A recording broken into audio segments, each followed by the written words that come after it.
Okay, guys, so in this one, here's the original template, and here's the original template tail. I see a difference. Can you see a difference? Now, the tail pieces, the vertical is exactly the same, but on the horizontal, when it came to doing this one, I decided to trim it from here down, so just from this divot down. And what it does is it gives it a lip here. And these are really great. They'll help grab the air and lift the tail. It is a heavy lifting wing, so I wanted some lift in the tail without too much drag.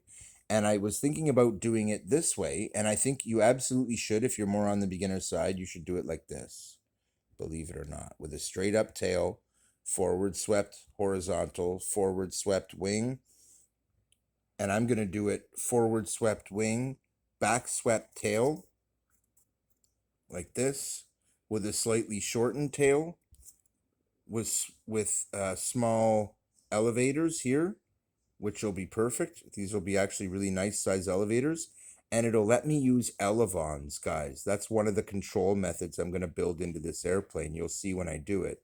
It's going to have functioning elevons, which is an elevator that works as ailerons.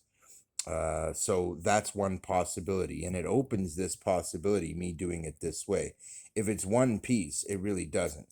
Now, I did shrink the piece quite a bit, but I actually want my tail to be small and light. And doing it that way, especially given the way that I'm going to control the aircraft with the servo setup that I'm going to use. Basically, how I'm going to do this is the body is going to, well, that's okay. I'll save that one for the next time. This one's just meant to be a quick update, and what I really wanted to cover was this. So there's the tail. Now you can see all of the other pieces stay true to the pattern except for the tail. And all I've really done here, if you lay them over top, one over top of the other, you'll see perfectly what I've done here. So instead of going with the forward swept tip to slow it down, I've made that out of the template, which you could do too, and make it this way, and then just cut from edge to edge to cut that section off so I don't slow down the tail, and instead giving it slightly downturned tips so that as the wing comes back across the tip from here, it'll grab this lip and ride this lip and lift the tail. This is actually going to be a really good design, and it'll be sort of like that, like a bird wing.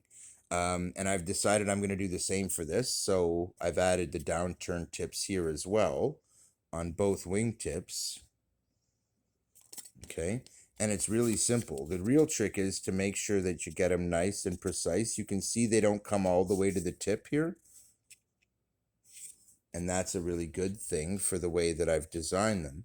And it's the same type of deal where when the wing is coming at you, it'll have little winglets that'll grab the air and help give extra lift to the back of the tip.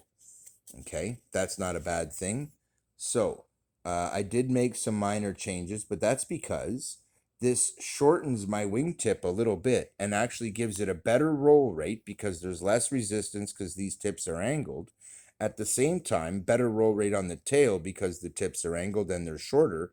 Less surface area also equals less drag, less swept back, less swept forward, less surface area, and on top of that, swept back makes a huge difference. I could have gone less swept forward and that would have made a difference on these tips. I could have cut them right off and that would have been okay. But I decided to do this way. And that way I have a straight come on from the tail, which is here, which is good. And then I have low resistance tips that generate lift, which I like. And the whole plane, when I'm done, I may actually yet thin this wing a little bit, but I'm not sure I need to. And if I do, it's going to be incredibly fast. See, part of the thing is with this airplane, I want to make the parts big enough to make it all work together. So these may end up being my starting templates, and I may do them differently. But this is one of the things that you're free to do when you design your own airplane. You're allowed to make changes. But if you make a change like this is a significant design change from the original, which will make the plane much faster. I'm going to build two of these, one just according to this template for my roommate, and the other one for me. His will be with the tail mounted forward, so you can see the little arch there. It'll grab the wind. and give them a smaller aileron surface, whereas I'll go the other way around, the sleeker with a bigger aileron surface. That's how you build for speed. Now, if you sit and watch this whole video series, guys, this will show you how to build a speed bird. This is going to be like a bird that is fairly fast. It'll be able to swoop. It'll have cool moves that it can do as an airplane. And I can't wait. So we are now officially ready. The parts are finished. Here are all the pieces. If you want to still haven't made your templates of these and you're deciding now you want to copy this tail, here you go. Just remember, crank your brightness up, put a piece of paper over it, and trace it, man. It's easy. And there you go. And just in case this is the first video you're seeing, I'll give you the whole body. And there's your template. It's really easy to turn this into a template, guys. Because I have made them identically, and that's how you want to do it. And they're really sleek. This is going to be gorgeous, guys. Anyway, we're over 5 minutes. As usual, I run a little long. Sorry about that. But this is going to be sick, guys. I can't wait to see it fly in the house. Keith out.